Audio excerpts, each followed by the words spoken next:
So welcome back. Today we're discussing part 2 of should you buy Apple or Samsung in 2018. The reason I'm making this video, again, as I mentioned in the first one, is because Samsung's going to update the Note 8 to the Note 9 very soon. So you're going to have another flagship option. You're also going to have the Note 8 that's going to be decreased in price.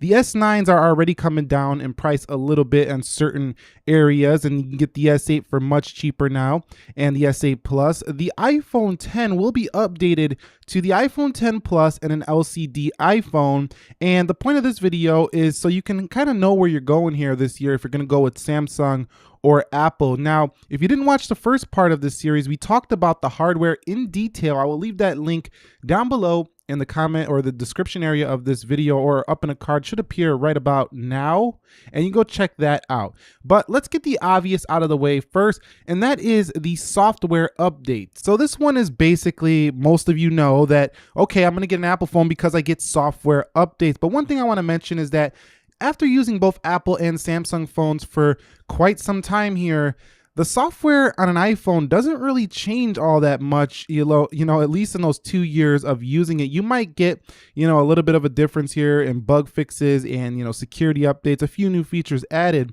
But from all the way since iOS 10, even going here to iOS 12, there's not really that much on the surface that looks any different.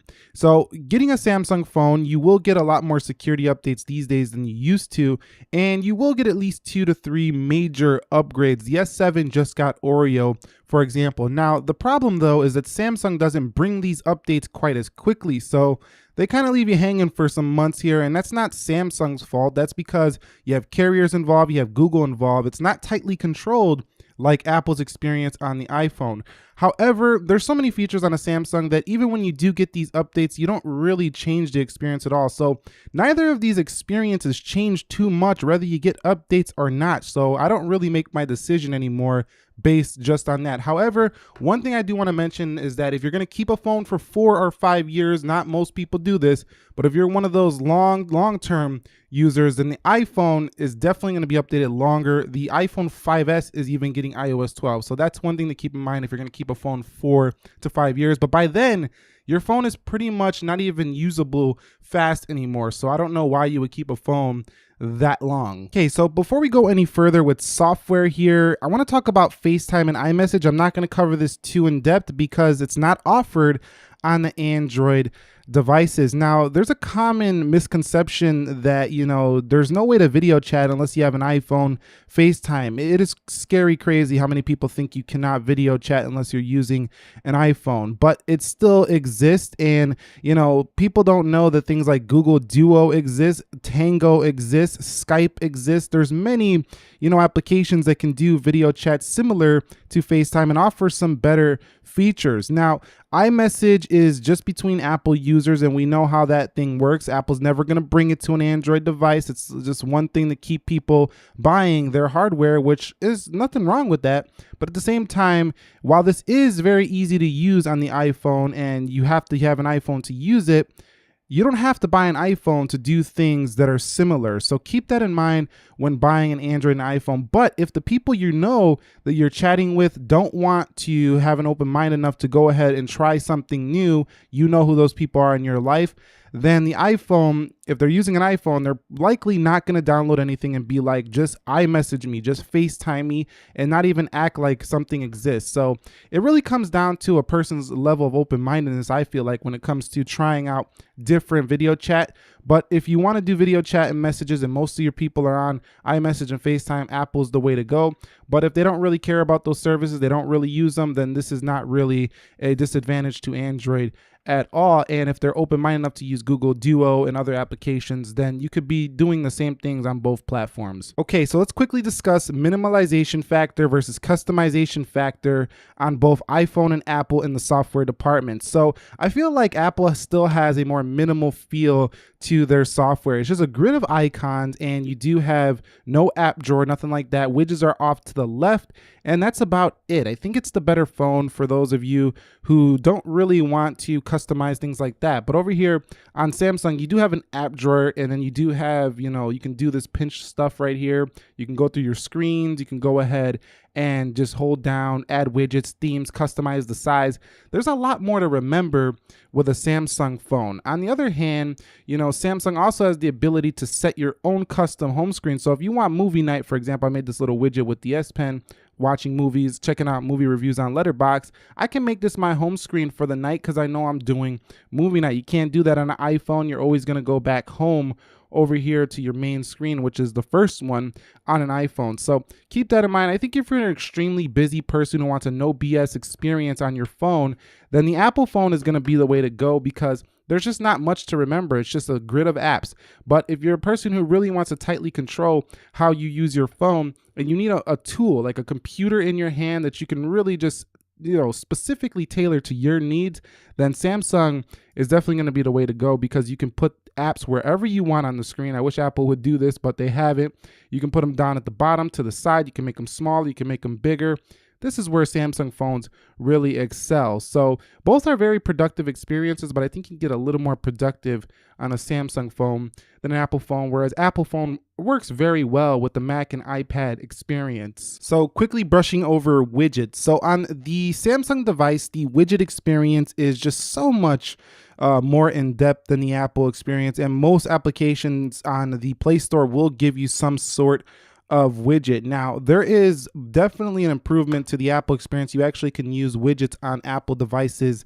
Now, they are hidden off to the left, and this goes more with that clean experience you want from an iPhone. So I think it's a little cleaner looking for the iPhone device, but I feel like the ability to put a widget where you want it is actually more useful because a widget is supposed to be, specifically where you want it to see it at all times. That's the point, I feel, of a widget, and sliding over to the left, scrolling down, trying to find it is not quite as useful as the way Android does it here, where it's like right there front and center where you need it at all times. To me, that's the point of a widget, to have it right in your face so you don't forget things on that widget. Okay, so let's move on to multitasking here. So on an iPhone, it's a mobile first experience. You really only can use one app at a time on the iPhone, and that's not a problem to most people. That keeps it clean, keeps it minimal. You don't have to worry about apps being side by side. But at the same time, I think a lot of iPhone users, specifically the Plus users, have been wanting to see at least a split screen mode. You don't have to do all this extra stuff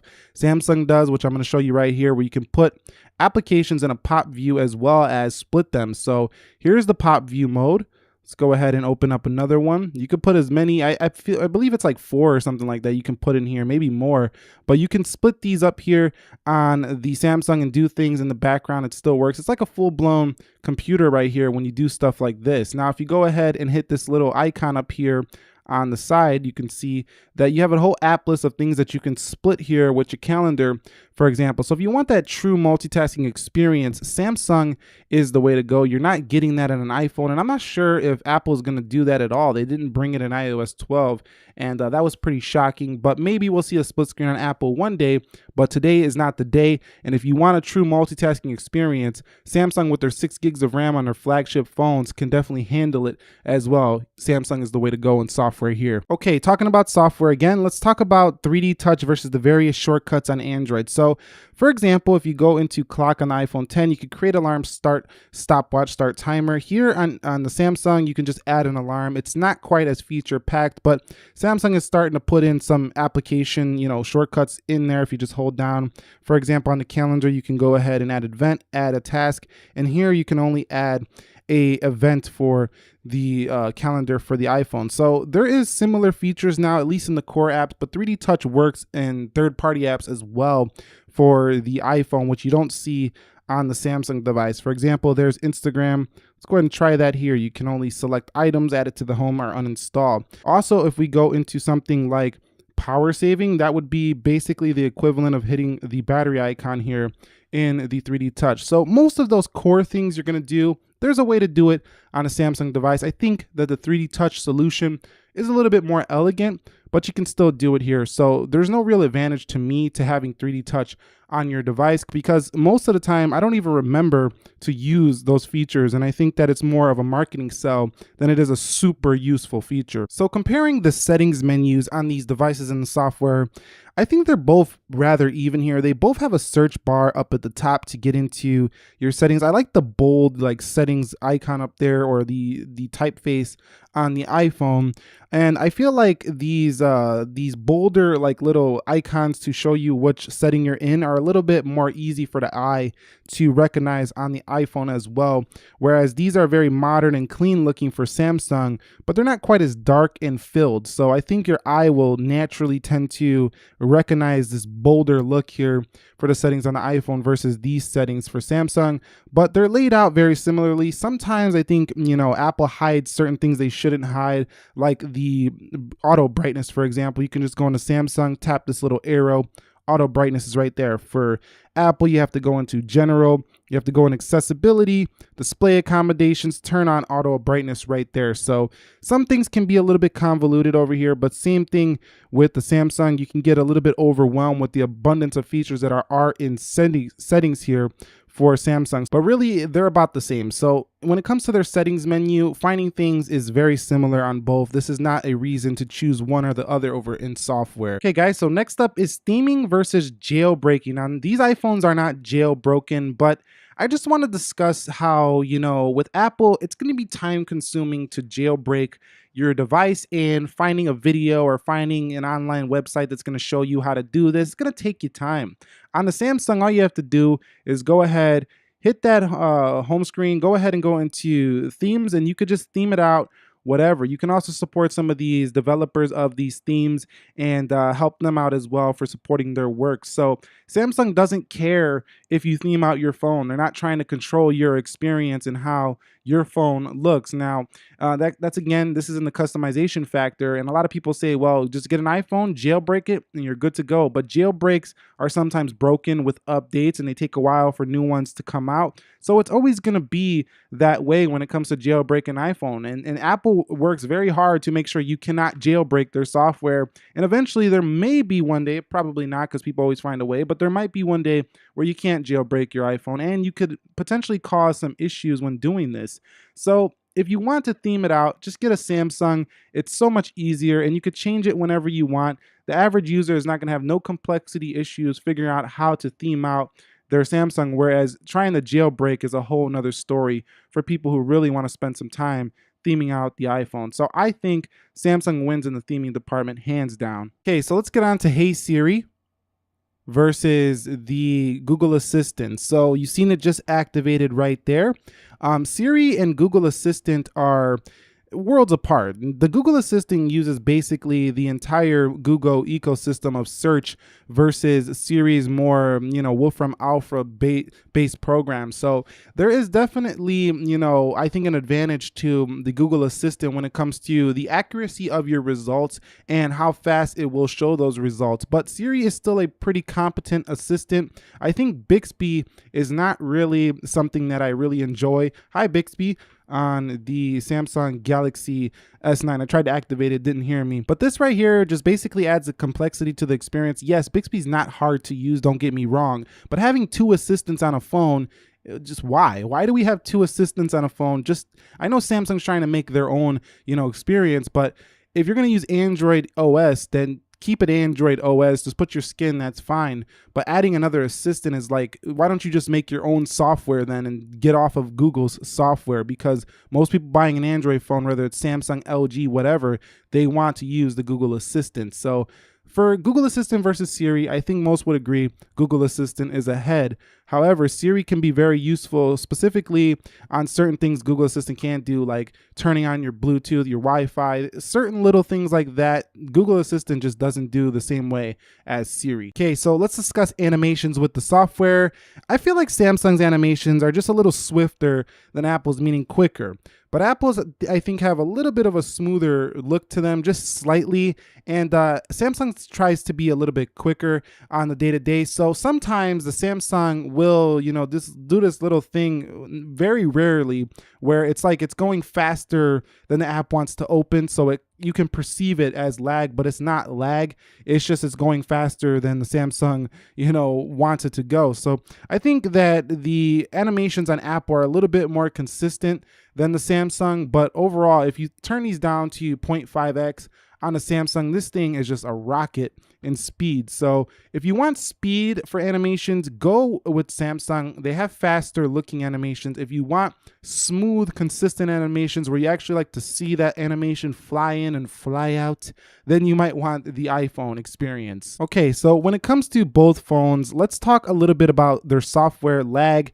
And neither phone has this. Now, people, a lot of Apple fanboys are going to say, yes, Samsung lags because of the old. This is not 2014. This is 2018. Samsung phones do not lag anymore. I repeat, Samsung phones do not lag anymore. Specifically, I'm talking about the latest and greatest S9 and the Note 8 series. For example, 6 gigs of RAM, Snapdragon 835, 845. These things are beasts. And we know Apple doesn't lag either, but some of their older phones are now starting to lag, but not their newer devices. These things are beasts as well. So when it comes to buying these phones in terms of speed and lag, neither are going to disappoint you. You're going to be happy with both. I think the Pixel feels a little faster than all of these though, when it comes to speed and fluidity and all that stuff. It's just feels a little faster on the Pixel, but we're not talking about the Pixel today. And we cannot discuss software without discussing one last aspect before we get to the conclusion, the App Store versus the Play Store. And I really like the way the Play Store is laid out. I feel like it's easier to see more apps at once. The card view is nice for Apple, and I think Apple's App Store is very pretty as well. It got a nice update with 11, but at the same time, you have to pay for more apps on the Apple Store. So if you're ready to pay for some quality apps, go for the iPhone. You can get more applications free, I think, on the Google Play Store. But the real thing that I really am upset about is how the developers seem to favor the iPhone experience. Now, I know this is all about money, dinero. We know what this is about. We know that there's more iPhone users. We know you're going to make more money for the Apple device. We all got to eat. We get that.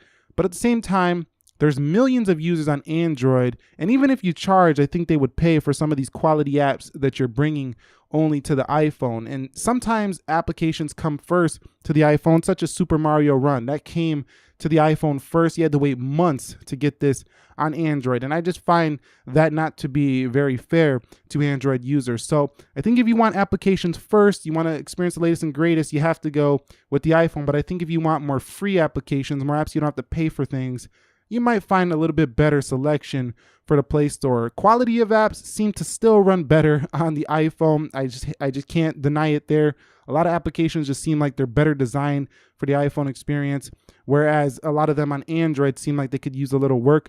But the core applications are basically the same, like these Lyft, Airbnb, YouTube, Chrome, these mainstream applications, they're all basically the same. But I'm talking about a few here and there definitely feel better designed for the iPhone. But Android definitely has a few that are better designed as well. But it just seems like there's a favoritism going on here for developers to the iOS experience. So we have arrived at the final conclusion. Should you buy an Apple iPhone this year when the new ones come out, or now whenever you plan on buying one of these two brands or companies' devices? And it shouldn't be the obvious reasons like, oh, you get software updates on Apple or you can get customization on the Samsung. Let's take a look at your status in life right now and consider some of these factors that I've taken note about. Are you a busy person who needs a phone to work and you only deal with one app at a time? You need that phone to get out of your way and not really be a distraction to you. I feel like Apple is a winner here in this department. It's just too easy to use. Like, it's not too easy, but it's so easy to use, and it doesn't really have extra features. It just kind of has what you need, and you don't have to use those features if you don't want to use them. It gets out of the way. You forget you're using an iPhone. You just feel like that's my phone. That's how the iPhone works to me. But are you a person who, is using your phone as your only computing device? Samsung is your best bet here, because if you just get a deck station for what is it, 100, 150 bucks, you can turn this thing into a full desktop experience. Now, in the past, Samsung wasn't able to auto rotate their devices, but now you can auto rotate here on the TouchWiz. I know you can say Nova Launcher does this. Of course, other launchers do this, but not every user knows how to download launchers, set those up, tweak their phone like that. You can do this whole rotate thing now like you could do on the Pluses before, making this even more of a powerhouse little computing device. Are you a person who likes to fit in with the crowd? You don't want to be different. You don't want to use something that everyone's not using. You know, Apple is still the way to go here, especially I'm talking about in the US. In other countries, Apple is not the most popular device. But here in my country, in the US, this is basically the most popular fit-in kind of phone over here. And number 4, do you use Google services a lot? Then definitely Samsung's phone is tightly integrated with Android and the Google service system. So, you know, all the Google apps are gonna work better and quicker here for Samsung. So if you use Google services a lot, you're gonna love the Samsung Galaxy device. It's kind of like you get all those Google services and then you get all of a lot of the benefits you get from an Apple phone, like that beautiful design, a great camera like you get on the iPhone, a beautiful screen, if not most will say better than the iPhone screen, expandable storage, a lot going on here for Samsung's Galaxy S9. But if you like to use a mobile first experience and you already have a MacBook, you already are planning on getting an iPad, things like that, and you want to use your devices together, Apple is the only way to go here when it comes to their software. So that was part 2 of should you buy Apple or Samsung. In this video, you learned a lot about the differences in detail with their software, and you probably made a decision by now which one you're going to go with when it comes to software. But stick around for part 3 when we discuss the cameras on both Samsung and Apple, and I will be showing samples of both of these devices, not just the Note 8 and the iPhone 8, all 4 of these devices right here, so you can see, you know, in detail which one has the better camera experience on the day-to-day. And if you found this video helpful, enjoyable, entertaining, informing, do me a favor, click that like button for me. And if you're new here, consider subscribing for more. Thank you very much for watching. Nick here, helping you to master your technology. Be sure to be well, and peace.